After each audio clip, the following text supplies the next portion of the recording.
गुरुरे ब्रह्मा गुरुरे विष्णु गुरुरे देव महेश्वर गुरु साक्षात परब्रह्म तस्मै श्री गुरुवे नमः। ध्यान मूलम गुरुमूर्ती, पूजा मूलम गुरुपाद, मंत्र मूलम गुरुवाक्य, मोक्ष मूलम गुरुकृपा। आणि या व्यासपीठावर विराजमान असलेले सर्व साधू संत महंत यांच्या चरणी कोटी कोटी प्रणाम। बंधू आणि भगिनींनो, आपल्या उपस्थितीला लाख लाख प्रणाम। आज आपण या ठिकाणी गुरुपौर्णिमेच्या माध्यमातून एकत्रित आलेलो आहोत आणि आपल्याला आजचा दिलेला विषय गुरुपौर्णिमा असल्या कारणाने गुरु आहे आणि आपण आज गुरुचे स्मरण करणार आहोत। आषाढ पौर्णिमा, व्यास पौर्णिमा म्हणजेच गुरुपौर्णिमा। गुरुपौर्णिमा ही गुरु शिष्याचे आदर्शाचे प्रतीक मानले जाते। मनुष्याच्या जीवनावर हिऱ्याप्रमाणे पैलू पाडतात ते गुरु, जीवन जगण्याचा योग्य मार्ग दाखवतात ते गुरु, आव्हानावर मात करण्याचा आत्मविश्वास मिळवून देतात ते गुरु। भारतीय संस्कृतीमध्ये गुरुला ईश्वराचे स्थान दिले गेलेले आहे, कारण गुरु आपल्या जीवनामध्ये ज्ञानाचा प्रकाश घेऊन येतात। गुरु या शब्दामध्ये सर्व काही सामावलेलं आहे। गुरुला नेहमी देवतुल्य मानले गेलेले आहे। ज्या शिष्याने गुरुला देवतुल्य मानले त्या शिष्याने यशाची अनेक शिखरे गाठल्याची उदाहरणे दिसतात। महर्षी वेदव्यास, गुरु द्रोणाचार्य यांचे रामायण महाभारतातील आदर्श आजही युवा पिढीला नवी दिशा देतात। आई वडील पंख देतात, पण त्या पंखामध्ये भरारी मारण्याचं फळ गुरुजन देत असतात। गुरु म्हणजे काशी, सर्व तीर्थ तयापासी, तुका म्हणे ऐसे गुरु, चरण त्यांचे हृदयी धरू, चरण त्यांचे हृदयी धरू। महर्षी वेदव्यास, महर्षी वेदव्यासांबद्दल जर बोलायचं जर म्हटलं तर महर्षी वेदव्यासांचा जन्म या गुरुपौर्णिमेच्या दिवशी झाला। महर्षी वेदव्यास यांनी वेद लिहिले म्हणून त्यांना महर्षी वेदव्यास ही पदवी मिळाली, नाव दिलं गेलं। त्यांचं नाव कृष्णद्विपायन, वडिलांचं नाव ऋषी पराशर, आईचं नाव सत्यवती म्हणजेच मत्स्यगंधा योजनगंधा, पत्नीचं नाव पिंजला आणि मुलांचे नाव सुखदेव, धृतराष्ट्र, पांडू आणि ज्यांची ओळख आपण ज्यांना दाशीपुत्र म्हणून ओळखतो असे महान विद्वान विदुरजी। राहण्याचं ठिकाण यमुना तट हस्तिनापूर।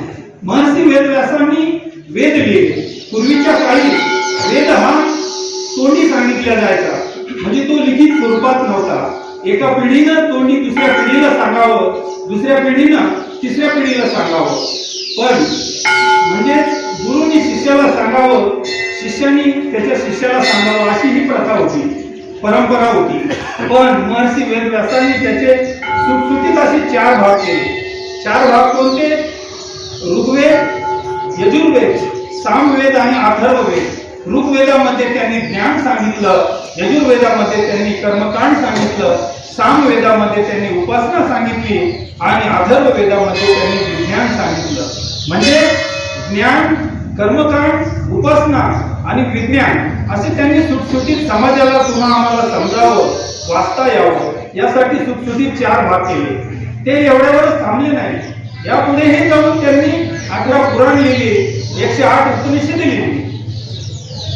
जगातील सर्वात महान काव्य म्हणजे महाभारत। या महाभारताचे महर्षी वेदव्यास रचयिता आहेत आणि ही कथा, हे काव्य लिहिण्यासाठी महर्षी वेदव्यासांनी ब्रह्माची मदत मागितली।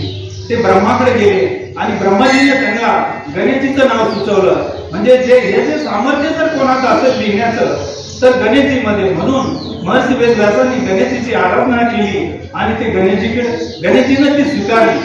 असं म्हटलं जातं, असं सांगितलं जातं की ही कथा लिहित असताना गणेशजीचं त्या काळचं जे साधन असेल, फाउंटन असेल, पेन असेल, इंक असेल, ती तुटली, मोडली आणि महर्षी वेदव्यासांनी आपला स्वतःचा दाग तोडून ती कथा, ते काव्य, महान काव्य पूर्ण केलं असं उल्लेख आहे।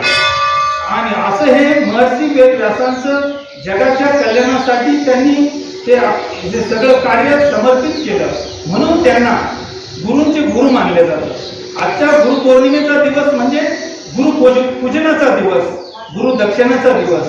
आजच्या दिवशी प्रत्येक भक्तानं यथाशक्ती तन मन धनानं फुलाची पाकळी या ठिकाणी दक्षिणा देण्याचा दिवस आहे। आणि भारतीय संस्कृतीमध्ये गुरुला खूप काही महत्व दिलेलं आहे. गुरु म्हणजे दिशादर्शक बाण, गुरु म्हणजे संस्काराची खाण, गुरु म्हणजे प्रगतीचे पंख, गुरु म्हणजे कर्तृत्वाच्या रणांगणातील शंकना, गुरु म्हणजे धैर्य, गुरु म्हणजे कर्म, गुरु म्हणजे निष्ठा, गुरु म्हणजे श्रद्धा, गुरु म्हणजे ध्यान आणि गुरु म्हणजे अमर्याद ज्ञान. आणि हेच अमर्याद ज्ञान आपण चांगल्या प्रकारे आत्मसात करून पुढच्या पिढीपर्यंत कसं न्यायचं ते ठरवूया आणि कुठेतरी गुरु ऋण फेडण्याच्या मार्गामध्ये आपण आपला सहभाग नोंदवूया.